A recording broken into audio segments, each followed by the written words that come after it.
Good afternoon, everybody. There are many expressions which we use in the English language which have their origins in the Bible, some of which are on the screen now, some of which you'll probably recognise. Today I'd like to look at a few of them and delve into the original meaning of behind the expression to see what they reveal about the Bible, God's purpose with the world, and our part in it. I've grouped the phrases into three areas: God's purpose, the teachings of Jesus, and what it means to us. So let's start by looking at God's purpose and our first familiar saying. Let there be light is our first well-known phrase and is one of the very first things we read in the Bible. In Genesis chapter 1, we see the account of how God created the heavens and the earth. The idea of God, and later his son Jesus, being the light of the world, is one that goes all the way through the Bible. In the Gospel of John, chapter 8 and verse 12, Jesus says, "I am the light of the world. He that followeth me shall not walk in darkness, but shall have the light of life." Returning to Genesis, people sometimes highlight an apparent anomaly. Light is created on day one, but the sun is not created until the fourth day. The light that we read about in Genesis chapter 1 is different and is the glory of God. In fact, this verse is bookended with one in Revelation chapter 21, where we read, "And there shall be no night there, and they need no candle, neither light of the sun. For the Lord God giveth them light, and they shall reign for ever and ever." So we can see that God created this world for a purpose and has a plan for it which is yet to be fulfilled. Just staying with the idea of God being in control, and also with reference to the sun, there are two famous sayings that we come across in the book of Ecclesiastes. "There's nothing new under the sun" comes from the book of Ecclesiastes, chapter 1 and verse 9, where we read, "The thing that hath been, it is that which shall be, and that which is done is that which shall be done, and there is no new thing under the sun." In a world that can be confusing due to the rapid way things change, it can be quite comforting to think that when we step back and take a look at the big picture, everything is the same. Nothing is really new or different. Further on in Ecclesiastes, we read, "For everything there is a season." Ecclesiastes 3 is also the motivation for the song "Turn, Turn, Turn" by the Byrds, which you may remember. In this chapter, we see a list which explains that there is a time and a place for everything. At times, we may think that the world has gone out of control, but in fact, there is a reason for everything, and God is still in control. We just need to bide our time. Let's return to the book of Genesis for the last expression in this section on God's purpose. Forbidden fruit comes from Genesis 3 and chapter 3, where we read, "But of the fruit of the tree which is in the midst of the garden, God hath said, Ye shall not eat of it, neither shall ye touch it, lest ye die." And from that we have, in modern English, acquired the expression forbidden fruit. Now, I'm not going to spend a lot of time on what happens in Genesis chapter 3, just to say man was given a choice and he chose badly. And because of that, that is the reason why we die. We die because man rebelled against God. He sinned, which is what sin means, not doing God's will. So, if we have a perfect world created in Genesis 1, which man pretty much destroyed in Genesis chapter 3, but then we have that perfect world again in Revelation chapters 21 and 22, what happens in the middle? Well, in Genesis chapter 3 and verse 15, we read this quite enigmatic statement from God to the serpent. And I will put enmity between thee and the woman, and between thy seed and her seed. It shall bruise thy head, and thou shalt bruise his heel. Enmity is an old-fashioned word and means opposition or hostility. And here seed is referring to descendants. So we are introduced here to the idea of two types of opposing people. The descendants of Adam, those who want to do their own will, i.e. all of us, and another type who want to do the will of God. However, there was only one person who did do God's will perfectly, and that was his son, Jesus. We read how the descendants of Adam will bruise his heel, yet he will bruise thy head. So one injury is inconvenient, the other is fatal. So we've mentioned Jesus, the Son of God. So let's look at the teachings of Jesus. And again, there are many expressions which Jesus used which have made their way into modern English language. Our first two well-known expressions are an eye for an eye and a tooth for a tooth, and also the expression go the extra mile. Both of them come from Matthew chapter 5 and verses 38 to 40. There we read, Jesus said, Ye have heard that it hath been said, an eye for an eye and a tooth for a tooth. But I say unto you, that ye resist not evil, but whosoever shall smite thee on thy right cheek, turn to him the other. And if any man will sue thee at the law and take away thy coat, let him have thy cloak also. And whosoever shall compel thee to go a mile, go with him twain. So here we see Jesus turning the old law of the Jews completely on its head. Throughout his ministry, we read how we are encouraged to put others first, to forgive people when we feel that we have been wronged by them, and to help all people, even those we consider our enemies. Basically, the complete opposite to what it's in our nature to do.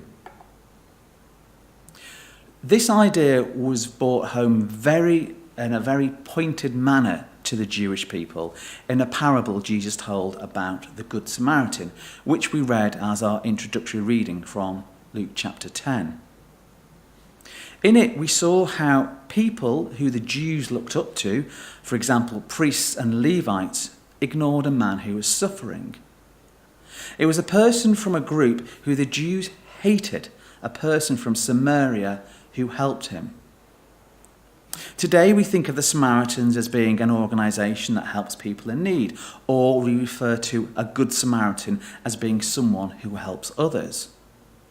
But the original Bible definition is equally helping people from all races and backgrounds, not just those who we may identify with or have compassion for. The idea that we are all the same appears in another famous expression, cast the first stone. This comes from John chapter 8 and verse 7.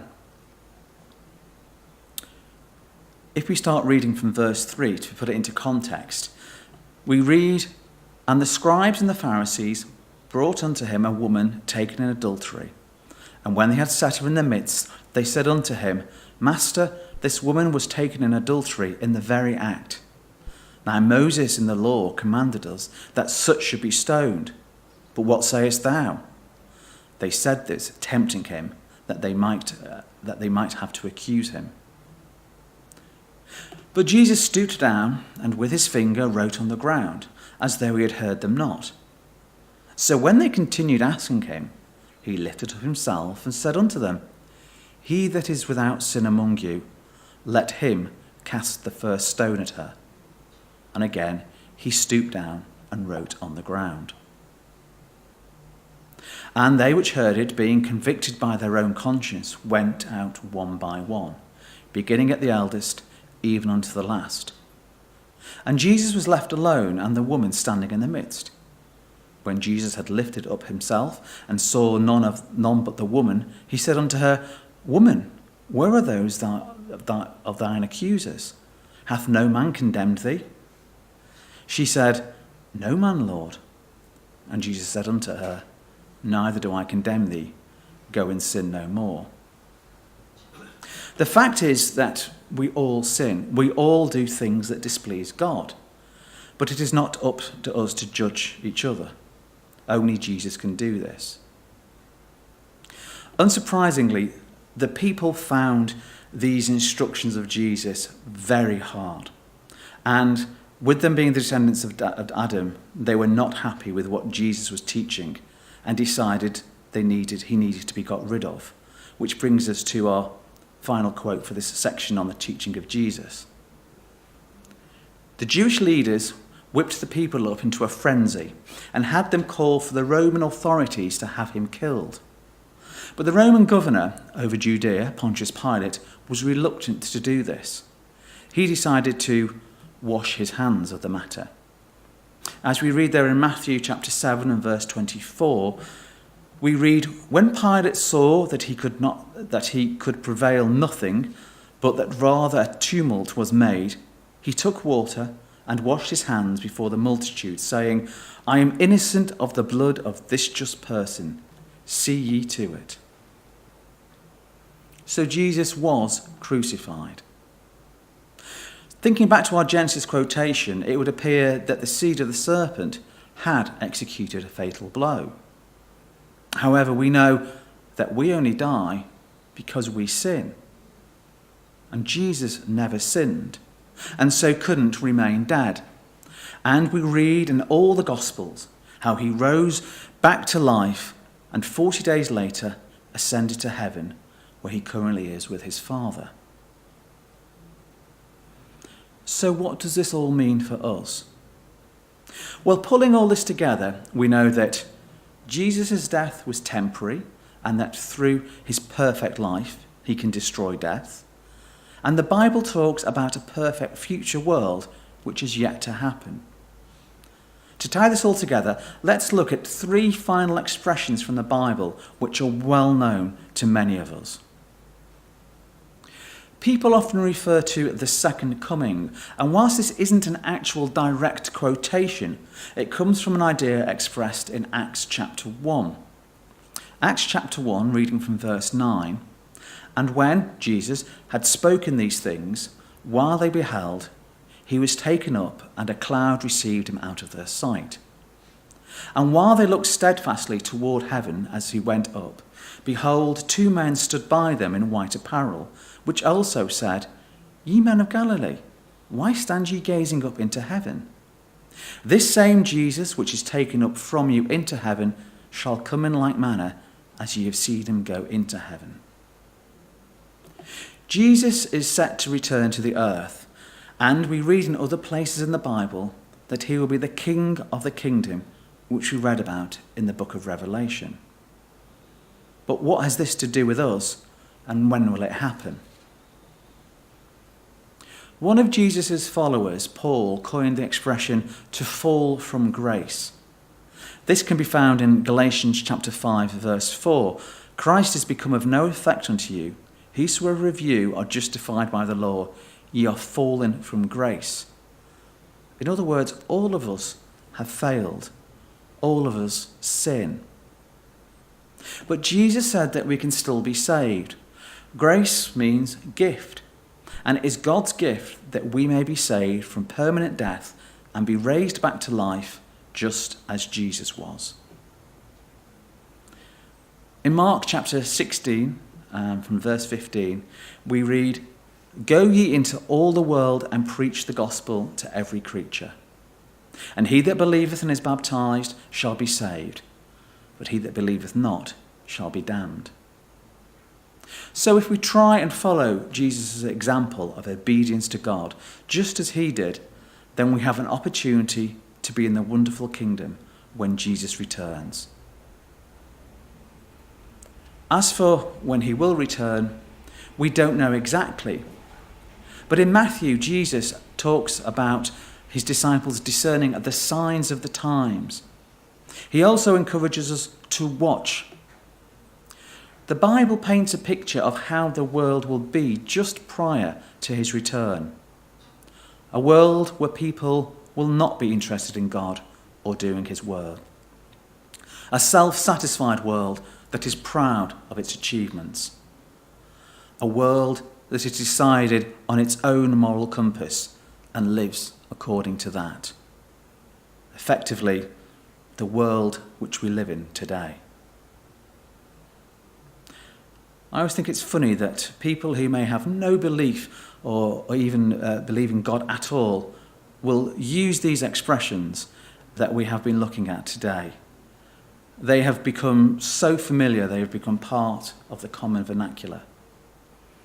But hopefully you've seen that when we delve deeper, we see that these seemingly innocuous expressions have a deeper, more profound meaning.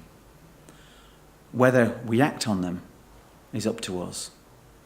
Thank you.